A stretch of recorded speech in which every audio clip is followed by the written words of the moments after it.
Sahabat Napaktilas, kali ini kami akan ajak Anda untuk menyelusuri sejarah Jembatan Batu Lolong.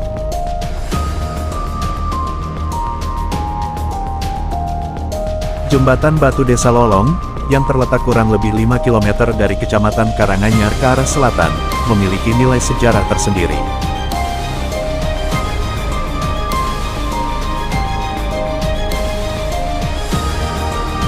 Jembatan yang dibangun pada masa penjajahan Belanda, kurang lebih pada tahun 1912 ini, telah menjadi saksi sejarah akan kekejaman pemerintah Belanda waktu itu.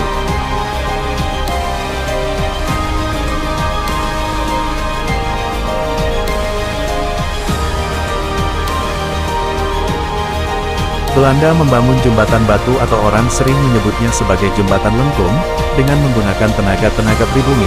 Mereka tenaga pribumi dipaksa, siang dan malam untuk bekerja untuk menyelesaikan jembatan batu, sebagai penghubung antara Karanganyar dengan Lebak Barat.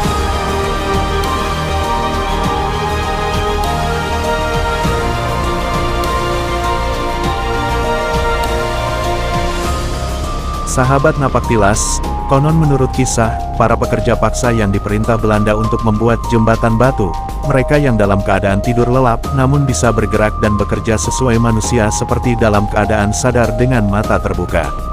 Entah ilmu atau kelebihan apa, yang dimiliki oleh pihak Belanda, sehingga mampu memperkerjakan warga pribumi dalam keadaan tidur lelap, untuk bisa menciptakan sebuah jembatan batu. Selain menggunakan orang Indonesia dalam keadaan tidur lelap untuk membuat jembatan, Belanda juga mengejar para pejuang Republik Indonesia sampai ke hutan-hutan.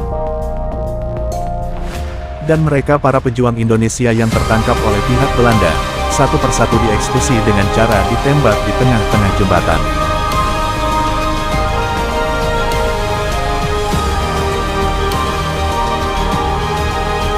Ironisnya, jasad para pejuang Indonesia yang sudah tertembak mati, mayatnya dibiarkan hanyut di Sungai Sengkarang, dan itu dilakukan oleh pihak Belanda, supaya masyarakat Indonesia tidak berani melawan akan pemerintah Belanda kala itu.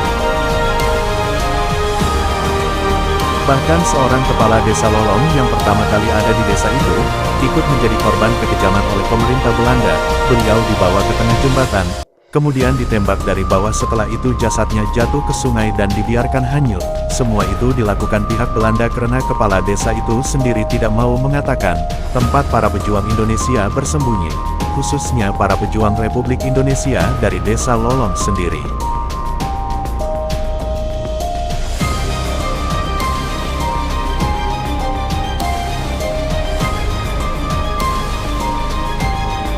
Para sahabat Napaktilas, sebuah bangunan bersejarah peninggalan di era zaman penjajahan, tentu tak luput dari pengorbanan dari orang-orang kita, yang hidupnya ditindas, dipaksa untuk mengerjakan suatu tempat, atau bangunan. Tak jarang warga pribumi ini disiksa, bahkan sampai dibunuh, ketika dalam keadaan sudah tak mampu lagi untuk bekerja.